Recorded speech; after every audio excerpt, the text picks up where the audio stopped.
9/10 of a second. That is the gap that appeared on the timing screens in Bahrain when Charles Leclerc crossed the line in 1 minute 31.992 seconds. Not 3/10, not half a second, nearly a full second clear of the reigning world champion's benchmark. In testing, Lando Norris admitted McLaren were not very close. Max Verstappen described the new generation of cars as Formula E on steroids. George Russell publicly speculated about Ferrari's turbocharger configuration. When rival drivers begin guessing at your hardware on camera, something significant has shifted.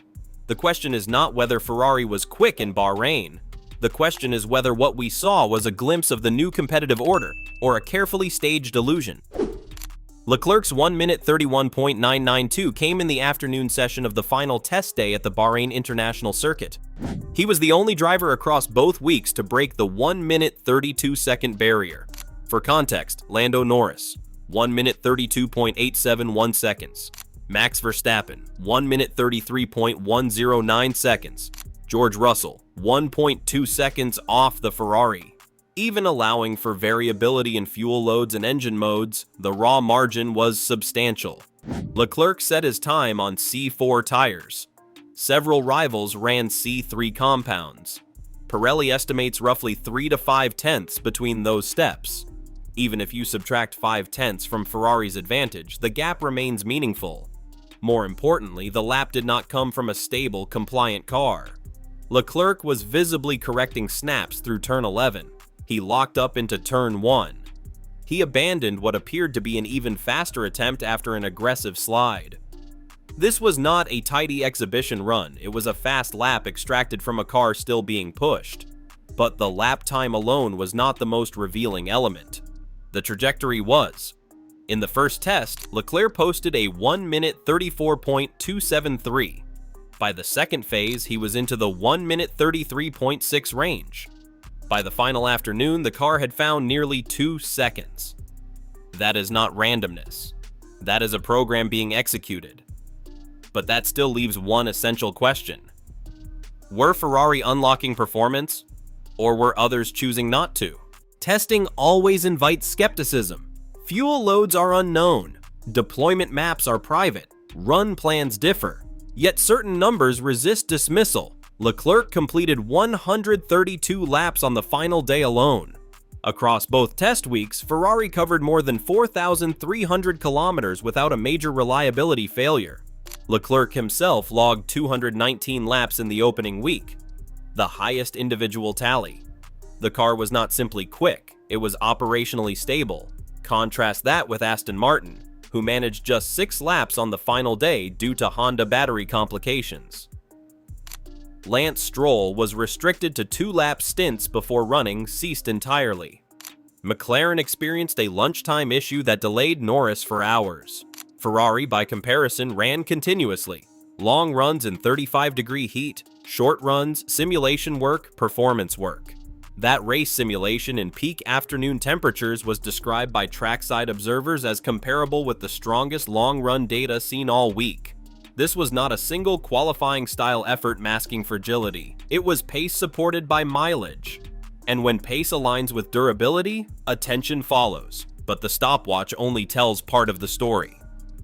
The more intriguing signals came from the paddock itself. Lando Norris was unusually candid. At the moment, we are not very close to Ferrari. We are not bad, but we are not fast enough. More revealing was his reference to deployment. He described Ferrari as having a deployment advantage, electrical energy delivery that produces lap time almost passively. In modern hybrid Formula 1, that is not a small detail. If a car gains performance through superior deployment strategy, it does not rely on a driver exceeding limits. It is embedded in the system. Max Verstappen approached the subject differently. Rather than addressing Ferrari directly, he questioned the character of the new regulations, describing them as deeply unsatisfying and likening them again to Formula E on steroids. Drivers often redirect frustration when performance is not where they expect it to be. Red Bull technical director Pierre Wache went further. We are not the benchmark. We clearly see Ferrari, Mercedes, and McLaren in front of us. That is not theater, That is assessment. And then there was George Russell's comment, speculating publicly that Ferrari may be running a smaller turbocharger, potentially allowing them to operate in higher gears at launch. Drivers rarely speculate about rivals' power unit architecture unless something visible prompts the thought. When competitors begin discussing your engineering choices in detail, it means they are searching for answers, which brings us to the architecture of the SF26 itself. Active aerodynamics are now universal under the 2026 regulations. Every team operates a rear wing that opens on straights and closes in corners. Ferrari's interpretation goes further. Their upper rear wing element rotates approximately 225 degrees when deployed, effectively flipping orientation to induce a controlled aerodynamic stall. The result is a dramatic drag reduction. Simulations indicate roughly a 75% drop in rear wing downforce in full straight line mode. Lewis Hamilton reportedly gained around 10 km per hour on the Bahrain straights when the system deployed. The FIA has confirmed its legality. Technical Director Nicholas Tombazzi stated that solutions reducing drag are encouraged within the framework. However, this wing is not an isolated feature. Ferrari repositioned the differential 6 cm rearward of the axle line. That packaging decision created space for extended diffuser bodywork and an exhaust-fed flow conditioning device. The rotating wing, the diffuser, the exhaust interaction, these elements operate as a unified system. This is not a component that rivals can replicate quickly. To copy it requires redesigning the rear of the car, but aerodynamics alone does not explain Ferrari's most visible advantage in Bahrain. That belonged to the launch phase. Under the new regulations, the MGU-H has been removed. Turbochargers now rely solely on exhaust energy for spool. Ferrari selected a smaller Garrett turbocharger. The trade-off is clear. A larger turbo produces more peak power at high revs but spools more slowly. A smaller unit builds boost faster and requires less exhaust energy to reach operating speed. In Bahrain, the effect was visible during practice starts. Lewis Hamilton repeatedly launched from behind cars on the grid and surged past them before second gear was fully engaged. On the final day, Leclerc lined up alongside Russell and forced him defensive into turn 1. This was not anecdotal.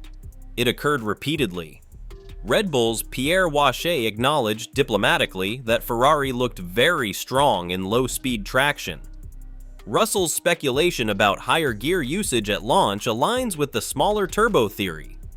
Faster boost build allows torque to be delivered cleanly in a taller gear, reducing wheel spin. In a championship where track position often determines outcome, a consistent advantage off the line is not marginal. It is structural. But engineering advantages are only meaningful if supported by strategic clarity. And Ferrari's strategic gamble began long before Bahrain. In April 2025, team principal Fred Vasseur halted development of the SF25. Ferrari finished that season 4th in the Constructors' Championship, 435 points behind McLaren without a single Grand Prix victory. The decision was explicit: divert resources to 2026. Vasseur later admitted he may have underestimated the psychological cost of abandoning the season. That choice also included appointing Loic Serra from Mercedes as chassis technical director. Serra had minimal input on the failed SF25 but led the SF26 program from inception. 18 months of uninterrupted focus produced a car that arrived in Bahrain reliable, innovative, and correlated. Vasseur emphasized the importance of simulation alignment. When wind tunnel data matches track behavior, development becomes predictable. That correlation may be Ferrari's most important advantage. However, there are counterpoints. Mercedes topped timing sheets earlier in testing with a 1-minute 32.803. Russell's final day pace was slower than Andrea Kimi Antonelli's earlier benchmark, suggesting Mercedes may not have shown everything. The C4 versus C3 tire delta could account for 3 to 5 tenths. Energy deployment strategies vary significantly in testing conditions. The pecking order shifted daily. Even Leclerc cautioned that teams were likely hiding true pace. So where does that leave the picture? Ferrari leave Bahrain with the fastest single lap of preseason, over 4,300 kilometers of reliable running, a rotating rear wing integrated into a redesigned rear architecture. A smaller turbocharger producing visible launch advantages. Positive simulation to track correlation. Those are tangible assets, but testing remains controlled exposure. Melbourne's Albert Park circuit presents shorter straights, lower grip, and narrower margins for error. Ferrari's drag reduction advantage may diminish slightly. Their launch superiority may increase in importance. 3 weeks separate Bahrain from the Australian Grand Prix. In modern Formula One, that is sufficient time for meaningful aerodynamic revisions. The evidence suggests Ferrari are competitive. It does not yet prove dominance. The most significant question is not whether Ferrari found performance. It is whether their rivals chose not to reveal theirs. And that answer will not come from testing data, it will come from qualifying in Melbourne.